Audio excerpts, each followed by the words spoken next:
السلام علیکم ورحمۃ اللہ وبرکاتہ۔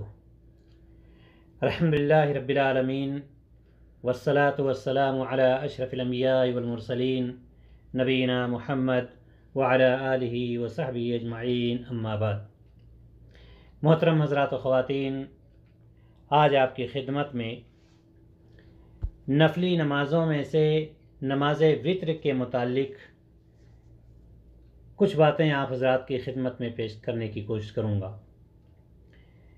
نماز وتر کی فضیلت کیا ہے، اسی طرح سے نماز وتر کا وقت، نماز وتر اگر قضا ہو جائے تو اس کا حکم کیا ہے، طریقہ کیا ہے، نماز وتر کی کتنی رکعتیں ہیں، یا عام طور پر یہ سمجھا جاتا ہے کہ نماز وتر نماز عشاء کا ایک حصہ ہے اور وہ 3 رکعت ہے، تو اس کو بھی ہم واضح کرنے کی کوشش کریں گے۔ اور 3 رکعت اگر ہم پڑھتے ہیں تو اس کا طریقہ کار کیا ہوتا ہے، دعائے قنوت کب پڑھی جائے گی نماز وتر میں، یا اسی طرح سے اگر کوئی شخص نماز عشاء پڑھ کر کے نماز وتر بھی پڑھ لیتا ہے اور سو گیا، لیکن اگر وہ اس کی آنکھ کھل جاتی ہے اور وہ دوبارہ چاہتا ہے کہ ہم کچھ رکعتیں نماز پڑھیں رات میں، تو کیا طریقہ ہے، چونکہ اس نے وتر کی نماز ادا کر لی ہے۔ ان ساری چیزوں کے متعلق کتاب و سنت کی روشنی میں آپ کے سامنے کچھ باتیں گوشے گزار کرنا چاہوں گا۔ اللہ تبارک و تعالیٰ سے دعا ہے الہ العالمین قرآن و حدیث کی روشنی میں ان مسائل پر ہمیں وضاحت کرنے کی توفیق عطا فرمائے۔ وتر کی نماز، سب سے پہلے ہم یہ سمجھ لیں کہ وتر کے معنی تاک کے ہوتے ہیں۔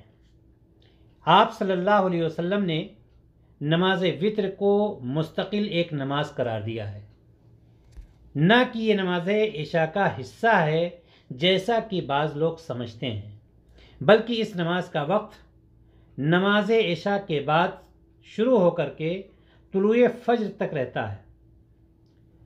ہمیں یہ چاہیے کہ نماز وتر کی خاص پابندی ہم کریں، کیونکہ یہ وہ نماز ہے، یعنی وتر کی نماز کہ نبی کریم صلی اللہ علیہ وسلم نے سفر میں بھی اور حضر میں بھی ہمیشہ اس کا اہتمام فرمایا ہے۔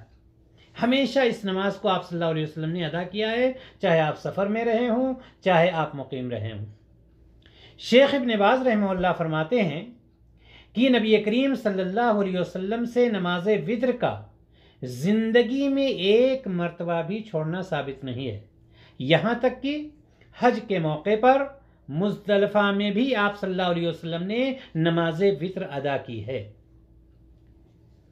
اسی طرح سے آپ یہ بھی جانتے چلیں کہ وتر کی نماز امام ابو حنیفہ رحمہ اللہ کو چھوڑ کر ائمہ ثلاثہ اور جمہور علماء و فقہا کے نزدیک سنت مؤکدہ ہے، اور یہی راجح بھی ہے کہ وتر کی نماز سنت مؤکدہ ہے، جیسا کہ صحیح ترمذی کی روایت میں ہے۔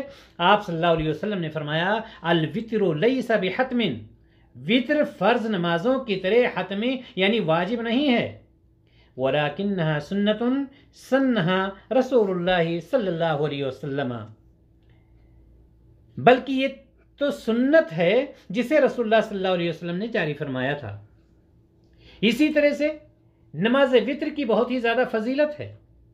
آپ صلی اللہ علیہ وسلم ارشاد فرماتے ہیں ان اللہ قد امدکم بصلاۃ، اللہ تعالیٰ نے ایک نماز کے ذریعے تمہاری مدد فرمائی ہے، وہی الوتر، اور وہ نماز وتر ہے، فصلوها فیما بین اجواء العشاء الى طلوع الفجر، اسے عشاء اور طلوع فجر کے درمیان پڑھا کرو، یہ نبی کریم صلی اللہ علیہ وسلم نے فرمایا ہے۔ معلوم یہ ہوا کہ نماز وتر کی بہت ہی زیادہ فضیلت بھی ہے۔ اب ہمیں یہ جاننے کی ضرورت ہے کہ اگر اس کی اتنی فضیلت ہے تو نماز وتر کا وقت کون سا ہے، کب ہمیں نماز وتر پڑھنی چاہیے۔ یہ جیسا کہ میں نے پہلے بتلایا کہ نماز وتر یہ نماز عشاء کا حصہ نہیں ہے، بلکہ عشاء کے بعد اس کا وقت شروع ہوتا ہے۔ نماز وطر کے وقت کے بارے میں آپ صلی اللہ علیہ وسلم سے مختلف حدیثیں وارد ہیں کہ اس کا وقت کب ہے. مختلف حدیثیں اس کے بارے میں پائی جاتی ہیں، جس سے یہ پتہ چلتا ہے کہ اس کے وقت میں کافی وسعت ہے، جو نماز عشاء سے لے کر طلوع فجر تک ہے. یعنی مختلف حدیثیں کس طرح کی ہیں؟ یعنی آپ صلی اللہ علیہ وسلم نے رات کے ہر حصے میں نماز وطر ادا فرمائی ہے. رات کے ابتدائی حصے میں بھی، ابتدائی حصے سے مراد عشاء کی نماز کے فوراً بعد، درمیانی حصے میں بھی، اور رات کے آخری حصہ میں بھی آپ صلی اللہ علیہ وسلم نے اس نماز کو ادا کیا ہے. لہٰذا جس کے لیے جو سہولت ہو، عشاء کے بعد اگر فوراً پڑھنا چاہتے ہیں فوراً پڑھ لیں، اگر آپ چاہتے ہیں کہ آخری حصہ میں پڑھیں تو آخری حصہ میں پڑھیں. لیکن یہ جانتے چلیں کہ افضل وقت وطر کی نماز کا جو ہے وہ رات کا آخری حصہ ہے. جیسا کہ صحیح مسلم کی روایت میں ہے، آپ صلی اللہ علیہ وسلم نے ارشاد فرمایا، من خاف اللہ یقوم من آخر اللیل فلیوتر اولہ. تم میں سے جس شخص کو یہ اندیشہ ہو کہ رات کے آخری حصے میں نہیں اٹھ سکے گا تو اسے چاہیے کہ رات کے پہلے حصے ہی میں وطر نماز پڑھ لے، یعنی بعد نماز عشاء فوراً وہ پڑھ لے. ومن طمع ان یقوم آخرہ فلیوتر آخر اللیل. آپ صلی اللہ علیہ وسلم نے فرمایا، اور جسے آخر رات کے قیام کا شوق ہو، جو یہ چاہتا ہے کہ میں آخری رات میں وطر کی نماز پڑھوں، تو آپ صلی اللہ علیہ وسلم نے فرمایا کہ اسے چاہیے کہ وہ رات کے آخری حصہ میں وطر پڑھے. جس کو یہ شوق ہو کہ آخری رات حصے میں پڑھنا ہے تو وہ آخری حصے میں پڑھے. فَإِنَّ صَلَاةَ آخر اللیل مشہودہ. بے شک رات کے آخری حصہ کی نماز میں فرشتے آتے ہیں. آپ صلی اللہ علیہ وسلم نے کیا فرمایا؟ فَإِنَّ صَلَاةَ آخر اللیل مشہودۃ.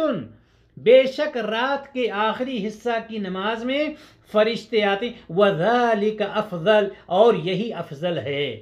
یعنی کون سا وقت؟ رات کا آخری حصہ. آپ کو اختیار ہے، آپ چاہیں پہلے حصہ میں عشاء کے فوراً بعد پڑھ لیں، آپ چاہیں 12 بجے رات میں پڑھیں، 1 بجے رات میں پڑھیں، یا آپ چاہیں رات کے آخری حصہ میں پڑھیں. لیکن آپ صلی اللہ علیہ وسلم نے یہ فرمایا کہ رات کے آخری حصہ میں پڑھنا یہ افضل ہے. اسی طرح سے اگر کسی شخص کی نماز وطر چھوٹ جاتی ہے، کیسے چھوٹ جاتی ہے؟ کسی نے وطر کی نماز کی نیت کی کہ ہم رات میں اٹھ کر کے نماز پڑھیں گے، لیکن وہ سو گیا اور نماز نہیں پڑھ پایا یہاں تک کہ فجر کی اذان ہو گئی. اب سوال یہ ہے کہ اب وہ قضا کرے گا یا نہیں کرے گا؟ ایسی صورت میں نماز وطر کی قضا ہو سکتی ہے، جیسا کہ فجر کی 2 سنتوں اور ظہر کی پہلی اور پچھلی سنتوں کی قضا والی احادیث اس پر شاہد ہیں. اس کے متعلق ابو داؤد اور ترمذی اور مسند وغیرہ میں ہے. آپ صلی اللہ علیہ وسلم نے فرمایا، من نام عن الوتر او نسیہ. جو شخص وطر سے سویا رہ جائے یا بھول جائے، فلیصلی اذا اصبح. تو وہ انہیں صبح کے وقت، او ذکرہ، یا پھر جب یاد آئے تو پڑھ لے. یعنی جب اس کو یاد آئے یا صبح کے وقت اس کو پڑھ لے. معلوم یہ ہوا کہ نماز وطر اگر کسی طرح سے چھوٹ جاتی ہے تو اس کی ہم قضا کر لیں گے. اسی طرح سے ہمیں یہ بھی معلوم ہونا چاہیے کہ نماز وطر کی کتنی رکعتیں ہیں. نماز وطر کی رکعتوں کے بارے میں عام طور پر یہ سمجھا جاتا ہے کہ یہ صرف 3 رکعتیں ہیں، اور بہت سارے لوگ صرف 3 ہی پر عمل بھی کرتے ہیں. لیکن نبی کریم صلی اللہ علیہ وسلم کے قول و عمل سے صحیح احادیث میں نماز وطر کی تعداد 1 رکعت، 3 رکعتیں، 5 رکعتیں، 7 رکعتیں، 9 رکعتیں اور 11 رکعتیں تک ثابت ہے. اور ہر شخص کو یہ چاہیے کہ کبھی اس حدیث پر عمل کر لیا، کبھی 1 والی پہ، کبھی 3 والی پہ، کبھی 5 والی پہ، تاکہ ساری حدیثوں پر اس کا عمل ہو جائے. لہٰذا کسی کو یہ نہیں سمجھنا چاہیے کہ صرف 3 ہی رکعتیں ہیں، نہیں، آپ صلی اللہ علیہ وسلم سے 1 رکعت سے لے کر کے 11 رکعت تک وطر پڑھنا یہ ثابت ہے۔ 1 رکعت کے متعلق صحیح بخاری اور صحیح مسلم وغیرہ میں بھی ہے کہ ایک آدمی کھڑا ہوا اور اس نے آپ صلی اللہ علیہ وسلم سے پوچھا کہ رات کی نماز کیسے ہے؟ تو آپ صلی اللہ علیہ وسلم نے فرمایا صلاۃ اللیل مثنی مثنی، رات کی نماز 2 رکعت کر کے ہے۔ فَإِذَا خِفْتَ الصُّبْحَ، اور جب تمہیں صبح ہو جانے کا اندیشہ ہو، فَأَوْتِرْ بِوَاحِدَةٍ، تو 1 رکعت پڑھ لو۔ معلوم یہ ہوا اس حدیث سے کہ 1 رکعت پڑھنا بھی آپ صلی اللہ علیہ وسلم سے ثابت ہے وطر کی نماز۔ اور اسی طرح سے ایک دوسری روایت میں آتا ہے، صحیح نسائی کی روایت ہے، الوطر حق علی کل مسلم، وطر ہر مسلمان پر حق ہے۔ فمن احب ان یوتر بخمس فلیفعل، جو 5 رکعت وطر پڑھنا چاہے وہ 5 پڑھ لے۔ ومن احب ان یوتر بثلاث فلیفعل، اور جو 3 پڑھنا پسند کرتا ہے وہ 3 پڑھ لے۔ ومن احب ان یوتر بواحدۃ فلیفعل، اور اسی طرح سے اگر کوئی 1 رکعت پڑھنا چاہتا ہے تو وہ 1 ہی رکعت پڑھ لے۔ معلوم یہ ہوا کہ آپ صلی اللہ علیہ وسلم سے وطر پڑھنا 1 رکعت سے لے کر کے، اور دوسری روایتیں جو آتی ہیں 7 کی، 9 کی، 11 کی، یہ روایتیں موجود ہیں۔ لہٰذا یہ نہیں سمجھنا چاہیے ہمیں کہ 3 ہی رکعت ہے، بلکہ وطر کی نماز 1 رکعت، 3 رکعتیں، 5 رکعتیں، 7، 9، 11 تک ثابت ہیں نبی کریم صلی اللہ علیہ وسلم سے۔ اور یہ بھی جان لیں کہ کئی صحابہ کرام سے 1 رکعت وطر پڑھنے کا ثبوت ملتا ہے۔ کچھ لوگ یہ سمجھتے ہیں کہ نہیں 1 رکعت ہے ہی نہیں، کئی صحابہ کرام سے 1 رکعت وطر پڑھنے کا بھی ثبوت ملتا ہے، جیسے حضرت علی رضی اللہ عنہ، حضرت معاذ بن جبل رضی اللہ تعالیٰ عنہ، یا اسی طرح سے سعد بن ابی وقاص رضی اللہ تعالیٰ عنہ، اور ان کے علاوہ ابی بن کعب وغیرہ رضی اللہ عنہم اجمعین۔ ان لوگوں سے یہ ثابت ہے کہ ثبوت ملتا ہے کہ انہوں نے 1 رکعت وطر کی نماز ادا کی ہے۔ محترم حضرات و خواتین، عام طور پر وطر 3 رکعتیں پڑھی جاتی ہیں۔ اب یہاں پر ہم آپ کو یہ بتلانے کی کوشش کریں گے کہ اگر کسی کو 3 رکعت پڑھنا ہے تو اس کا طریقہ کیا ہے۔ 3 رکعت پڑھنے کا 2 طریقہ ہے، یاد رکھیں آپ۔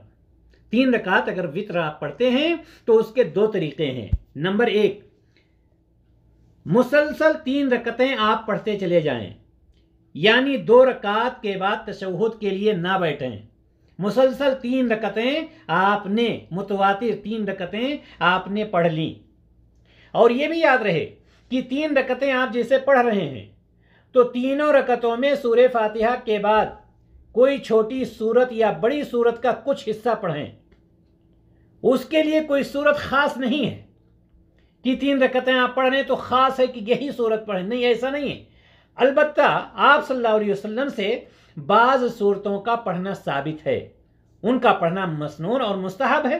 اگر پڑھ لیتے ہیں ان کو تو بہت اچھی بات ہے، جیسا کہ مستدرک حاکم میں حضرت عائشہ رضی اللہ تعالی عنہا سے ثابت ہے کہ آپ صلی اللہ علیہ وسلم نماز وطر کی پہلی رکعت میں سورہ فاتحہ کے بعد سورہ اعلیٰ یعنی سبح اسم ربک الاعلیٰ، اور دوسری رکعت میں سورہ فاتحہ کے بعد سورۃ الکافرون یعنی قل یا ایھا الکافرون، اور تیسری رکعت میں سورہ فاتحہ کے بعد سورۃ الاخلاص یعنی قل ھو اللہ احد پڑھا کرتے تھے۔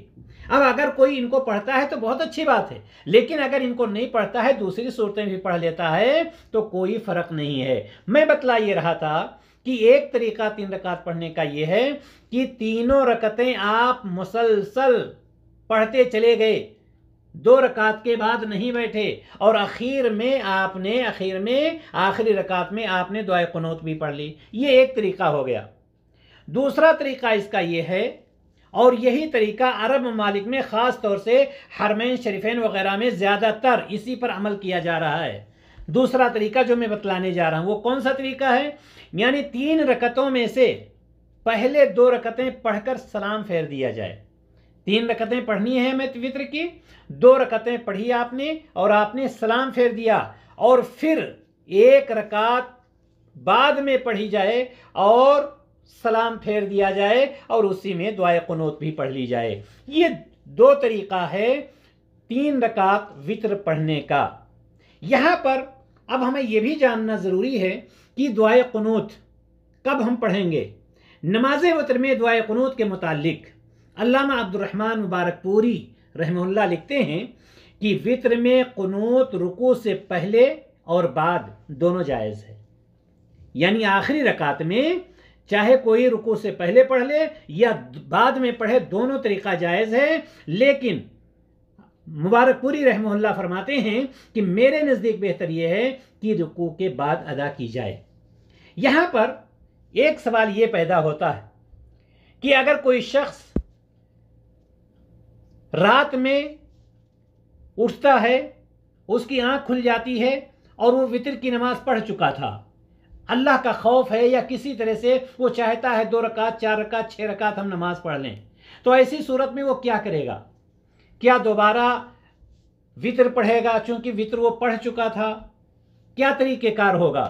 یاد رکھیں، اگر ایسا کچھ ہو جاتا ہے، سو گیا ہے اور دوبارہ اٹھا، آنکھ کھل گئی، تو جتنا اللہ تعالیٰ اس کو توفیق دے 2 رکعت 4 رکعت 6 رکعت وہ پڑھتا چلا جائے، لیکن یاد رکھیں کہ دوبارہ وطر کی نماز نہ پڑھے۔ اب یہ ظاہر سی بات ہے، یہ کبھی کبھار کا ہے۔ اگر کسی کو معلوم ہے کہ ہمیں رات میں اٹھنا ہے تو وطر کی نماز چھوڑ دے، بعد میں وہ وطر کی نماز پڑھے گا، لیکن اتفاقیہ اگر کسی کے ساتھ ایسا ہو جائے تو وہ 2 رکعت 4 رکعت 6 رکعت جو بھی پڑھنی ہے وہ پڑھ لے اور دوبارہ وطر کی نماز نہ پڑھے، چونکہ آپ صلی اللہ علیہ وسلم نے فرمایا لا وطرانی فی لیلۃ، ایک رات میں 2 وطر نہیں ہے۔ لہٰذا ہمیں یہ معلوم ہونا چاہیے کہ وطر کی نماز کے یہ بعض احکام و مسائل ہیں، ہم اس پر عمل کریں اور اللہ تبارک و تعالیٰ سے دعا کریں کہ الہ العالمین ہمیں اپنے پیارے رسول صلی اللہ علیہ وسلم کے بتائے ہوئے طریقے کے مطابق